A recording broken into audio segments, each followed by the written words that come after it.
Okay, and now the enemy Btw is getting stuck on the turret of the dead Cromwell.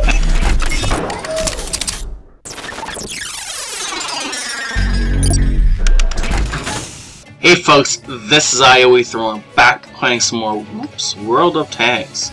So as you can see, this is Btw I'd in his Cromwell. Is that not a beautiful paint job? Anyways, this is a tier 7 game on ioEther. It's an encounter battle. Ooh, special. Seeing as I have encounters and assaults turned off, I don't see these a whole lot anymore. As for why I have assaults turned off, I have only one word that should tell you everything you need to know. Cromwell. Now that's the entire reason I have assaults turned off. I don't remember why I have encounters turned off.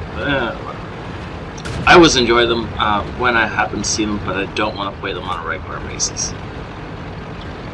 Yeah, so let's get into the game. Oh, wait, no, before we get into the game, if you like the video and you want to help support this channel, or a bit of both, or whatever, the best way, as always, is to like any videos you enjoy. The little thumbs up button, very easy and handy to press.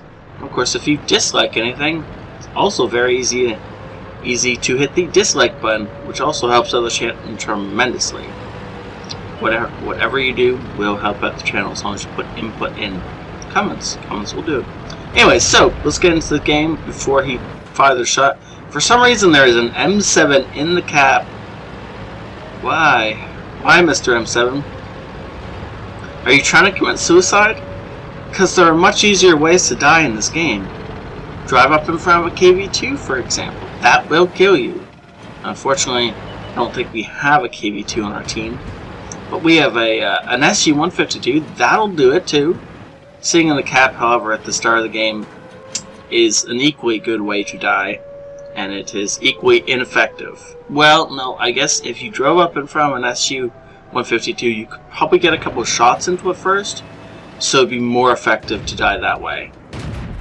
Ooh, beautiful shots into the enemy. Cromwell? We've damaged them. Where did he go? Okay, and now the enemy Btw is getting stuck on the turret of the dead Cromwell and is taking so much damage because he can't get out of this. This is hilarious. Ooh, good job setting him on fire. He burns to death. And our 5916 survives that encounter. Now he's going to die here in a second. Okay, so that's the first bad move I've seen Doug make this game. Firing at the turret of an M6 that's staring at you is never going to go through at this tier. Especially when he had that beautiful flank shot. He could have just maneuvered his gun around a little bit more. He could have fired into the flank of the M6, just like this. And unless, of course, you hit the tracks like that shot did. You should be penning with every shot. Beautiful, beautiful job. And every time this T-29 looks away, just dart forward and shoot him.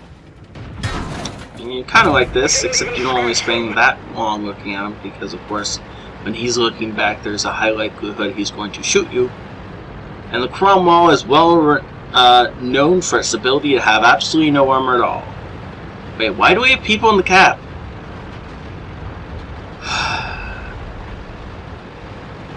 Sometimes. You know, sometimes I forget why I turned off encounter battles. And then our team will go and do something like this, and I'll remember why I turned off encounter battles. Beautiful shot into the hull of the T-29, pulling back and letting our poor Dickermax take the shell for him. He is aware enough to realize this IS is going to try and come around this corner. He doesn't want to be here. Using the dead tank as cover, he's going to zip away. Somehow the Dickermax survives that. He must have absorbed it with his tracks. Interesting. Very lucky play there by our Dickermax. Ooh, and look at that. Doug's in the right place at the right time to start taking pot shots into this Btw. This guy has no chance of figuring out where Doug is. Oh no, apparently he can figure out where Doug is. He just has no way of stopping the damage. Now we got shot by something, and it felt like a derp.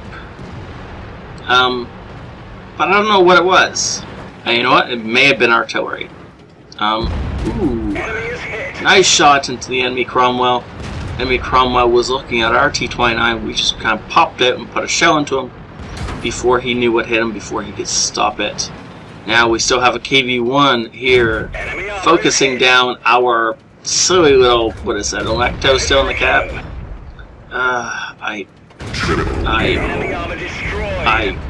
Words fail me about stupidity of friendly tanks sometimes. Our Electo and our, what was the other one? The Chi-Nu are apparently trying desperately to lose this game for us, and they are unfortunately starting to succeed. Oh well. So, and now of course they're going to start cursing out the team for not helping them do stupid. Anyways, so our T-29 is unfortunately getting surrounded and swarmed, and he's going to die unless somebody rushes over there and helps him. Now Doug isn't keen on rushing straight in, and that's for good reason. There is an Su-152 right there, and he didn't want to get faced down by this guy. So he's going to poke around this side, see if he can do damage without the Su being able to face him. Ooh. Back end of a 152 who just fired. Oh yeah, we'll take that. Friendly 152 takes him down. Good, good, good. Now there's a crummy around here somewhere on like 3 health. So let's go find him. Oh, there, our IS is finally taking care of our problem. Yeah, we lost these stupid people on our team. Woot! Woot, woot, woot. They acted as cannon fodder for as long as possible. Now, oh yeah, turn your turret that way, please do. Ah yeah, nice moves, Doug. Just go flying past the poor IS who's no idea where to look. You don't track yourself. Good, good, good. Enemy fire landing all around him. Now there's still a Cromwell up here. And I think that's what Doug's gonna go hunt down next. That's what I would go hunt down next. Now the Cromwell we know didn't follow us because we have friendlies following up behind us. Our Su-152 to be exact is covering our back, so we know that, there he is, and now he's not. And now there's only a Hummel left, and he is about to get, murdered by our E-25. Well then, that, oops, no, meant to pause that game. Yeah, there we go. Wow. So this is how to carry a game when your team tries desperately to throw it. And so I'm going to have to explain that a little bit better. So this thing here, this is a circle of fail. And in 90% of games, yes, there are games when you have to cap to win. 90% of them, are not the, wow, I can talk today. 90% of the games you play are not the games you have to cap to win. 9% of the games, if you jump in that cap circle, you are taking away from your team's strength and more likely to lose. That Electo and that Chi-Nu, as much as they were bottom tier, not really, wait, how did an Electo get into this game? Oh, I see. They were platooned up. That explains everything. Okay, so, as much as, they were bottom tier, they actually could have helped a lot, especially with this defense up here. We didn't have enough tanks, as evidenced by the fact that they pushed so many through here. If we'd had just a couple more tanks supporting the Taker Max up here, then it would have made it a lot harder for the IS to rush him. And if he did, the IS would have, maybe not would have died, but he would have taken a lot more damage doing it. It would have made this push for the enemy a lot harder, and it overall would have benefited the team a lot more. Because of the fact that they sat in the cap, I'm going to bet that when we look at their experience and damage done, they did next to nothing this entire game. Because basically, they went for a cap victory off the bat without any reasons. And if we'd won based on that cap, they still would have been the lowest experience on the team because they didn't do anything for the team. They were just extra baggage for the team to carry. And yes, we succeeded, but no, don't rush the cap. Ever. It is never a good idea to rush the cap. Now, that being said, if you're in a light tank, and you rush into the cap with the sole purpose of pulling enemy tanks down to you before you rush away again, or play chicken around this rock, like this ridge here. You can play chicken around it, and while enemy teams will rush down towards it, your friendly team, of course, is supposed to be firing in and killing them. If you do that effectively enough, you can take out 4 or 5 of the enemy tanks, basically spotting damage for friendly tanks. And that's completely worth it. But you want a decent amount of skill and knowledge about your light tank before you try something like that. Because if you do this wrong, you can just die pointlessly and waste a tank on your team, basically. But anyways, that all being said, this was an awesome game. I can't wait to see these stats. 2700 experience. Of course, ace tanker, fire for effect, fighter, arsonist, yeah. Spotter, I didn't think he spotted that much damage. Obviously, he did bruiser and the high caliber. Getting a spotter and high caliber, that's incredibly rare. You don't see that a whole lot because most of the time the guys who are doing all the damage are not lighting it for other people. This goes a lot of time with like a Confederate. Anyway, so these two both deserve major props. Obviously, our hero Btw I'd in the Cromwell doing 2600 damage. Whoa, over those 4 kills for that high caliber. But our E25 snagged 5 kills with a little bit less damage, and he deserves some props too, because he definitely carried the other side of the map. While Doug was cleaning up the A1 region of the map, our E25 was supporting and carrying the other side of the map, and so he deserves some major props for that. And then we go down here and we see, look at that, 100 damage dealt, and what was the other one? A 64 damage dealt. The fact that we have tanks below that makes me really sad.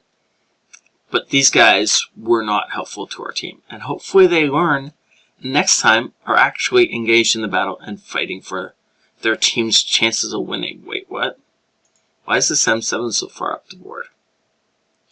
That's a little odd. Yeah, I don't understand that. The only thing he did was 290 points of spine damage and sitting in the cap for no reason so he could die. But okay, well, you know, whatever. To each their own, and sometimes wargaming makes weird decisions for experience, right? But this is again one of the times I wish I could give somebody a premium account after the fact, because this is an awesome game that deserved this level of experience. But oh well. Great game, Doug. Thank you so much for saying this in. And if I can say, I've watched your gameplay evolve over the past 6 or 8 months that you've been saying me in replays, and you are getting so much better, sir. It is a thrill to watch you improve. And I can't wait for your next game. Thank you all for watching. Have a great night. ioEther out. Hey folks, this is ioEther, and we're back with some more world tanks. Side scraping. How to counter a player who's side scraping. So the E100 is trying to side scrape. And you can see, let's see where we're going. Ronick is actually firing at the engine deck of the enemy tank. And, well, that makes sense, because Ronick's gun is actually higher up than the enemy tank's engine deck, so he can aim down. And if he concentrates right, and if he, well, yeah, T-57, really? How did you miss that shot on the T-57? Really? That was like a free shot.